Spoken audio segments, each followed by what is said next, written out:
Imagine a country. It gained its independence in 1965. It has no natural resources. There is no land suitable for agriculture. There is almost no fresh water. Every drop is obtained from its neighbors.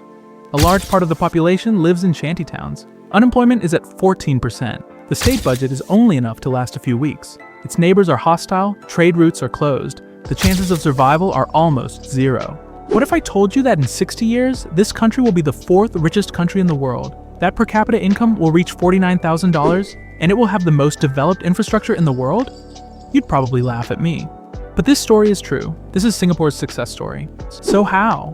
What did it cost? What are the dark secrets behind it? And what lessons can we investors learn? Let's talk about it. Singapore's story didn't actually begin in 1965.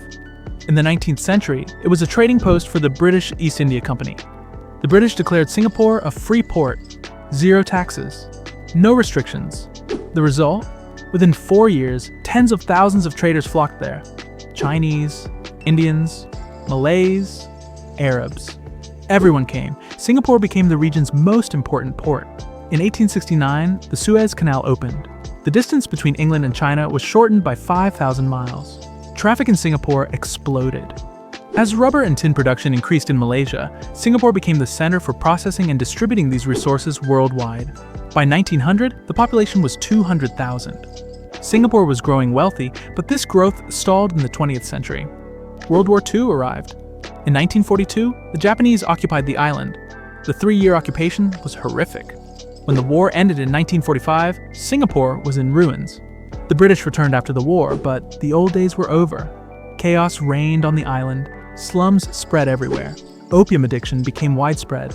Ethnic groups turned against each other. One magazine wrote, "Singapore is filled with incredible filth and poverty." In 1959, Lee Kuan Yew was elected prime minister. His promise to unite with Malaysia. The union took place in 1963, but it lasted only 2 years. The Malaysian government favored ethnic Malays. 60% of Singapore's population was Chinese. In 1965, the Malaysian parliament unanimously expelled Singapore from the federation. Lee Kuan Yew faced the impossible. No resources. Neighbors were hostile. There was a risk of civil war. Most of the population was poor. What could he do? Lee made 3 critical decisions. These decisions would save Singapore. First decision: English as the official language. In 1965, there were 4 major ethnic groups in Singapore: Chinese, Malay, Indian, and European. Everyone spoke their own language. Lee made a radical move by making English the official language. Opposition grew. "We are losing our cultural identity," they said.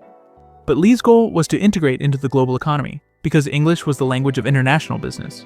The result? In the 1980s, Singapore attracted global companies with its English-speaking, educated workforce. Second decision: full opening to foreign investment. Neighboring countries were protectionist. They protected their domestic industries with customs duties. Lee did the opposite. He opened the doors wide, he lowered taxes. For the first 10 years, companies came that were completely tax-exempt. Unions were banned. Workers' rights were minimal. The result? In the 1970s, foreign companies poured investments into Singapore: electronics, petrochemicals, shipbuilding. In 10 years, unemployment fell to almost zero. The economy grew by 13% annually. Third decision: zero corruption. The biggest problem in developing countries: corruption. Lee knew this. His solution was harsh, but effective. Corrupt officials were even sentenced to death. But at the same time, government officials were paid the highest salaries in the world. The Prime Minister's salary reached $1.6 million per year. The logic? Pay them so well that there is no need for corruption. The result? Today, Singapore is the least corrupt country in the world. Investor confidence is at its highest level. Other initiatives taken: housing revolution. In 1960, 70% of the population lived in shantytowns. The Lee government made a radical move. It expropriated land at low prices. Then, the state built housing. But it wasn't just for rent. It was also for sale. The goal? To increase citizens' attachment to the country. If you have a home, you want stability for your country. The homes were sold cheaply. But there was a problem. Where would the money for the country come from? Lee established a compulsory saving system. The Central Provident Fund. 25% of every salary was compulsorily saved. Employers added another 25%. This money could be used for retirement, healthcare, and housing. The result? By the 1980s, the shantytown problem was completely gone. Today, 80% of Singapore's population lives in homes built by the state, and most own them. The education revolution. Lee knew that Singapore's only resource was its people, so they had to provide the best education. Children were divided into 3 groups based on exams: fast track, normal academic, and normal technical. The most talented children received the best education. The system was meritocratic, but ruthless. Those labeled at a young age lived with that label for life. But this move made Singapore's education system the best in the world in the 1990s. Transition to technology. The 1970s to 80s were about simple manufacturing, textiles, electronics assembly. But Lee knew cheap labor wouldn't last. In the 1990s, they changed strategy and transitioned to high technology. The state established companies: Singapore Airlines, a petroleum refinery, a chemical industry. These companies were profit-driven and highly efficient. The result? Despite being a resource-poor country, Singapore became the world's 3rd largest petroleum refining hub. It imported crude oil, refined it, and sold it. By the 2000s, Singapore had become a financial center. It was the world's 2nd largest port and 4th largest financial center. As of 2024, Singapore's population is 6 million. Its GDP is $500 billion, and its per capita income is $49,000.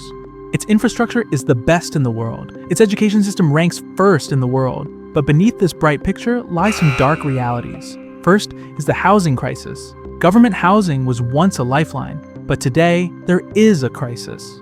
In 2024, HDB prices reached an average of $561,900. In 2023, the average was $439,000. That's a 28% increase per year.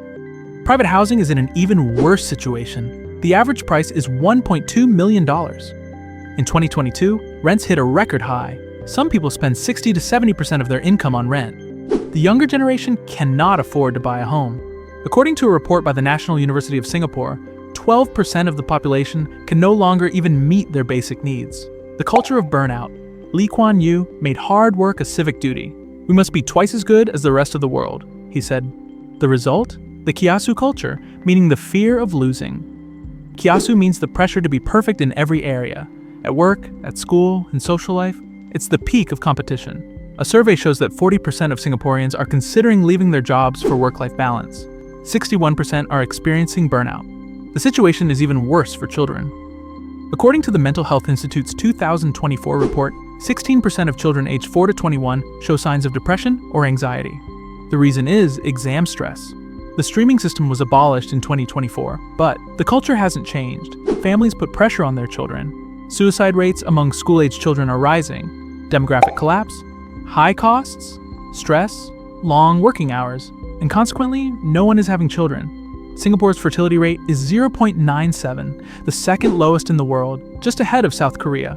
The rate needed for population continuity is 2.1. The government is helpless. Baby bonuses are being given, extra parental leave is being granted, housing incentives are being offered, but even these are insufficient, because raising children in Singapore now seems like financial suicide. 15% of married women are childless. In 2004, it was 7%. Young people are delaying marriage. So how should we investors learn from this story? 1. Build a system, don't wait for luck. Singapore's success was not a coincidence, but the product of a planned system.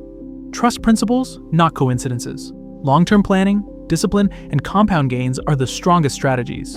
2. See the opportunity for transformation, not crisis. Singapore's worst periods became its biggest turning points. Don't panic when markets fall. Those who recognize moments of transformation win. Vision, not timing, is what matters. 3. Diversify and stay balanced. Singapore's strength lay not in its resources, but in its diversity: finance, technology, logistics, energy. Don't tie your portfolio to a single area. Diversify, spread your risk, and aim for sustainable growth.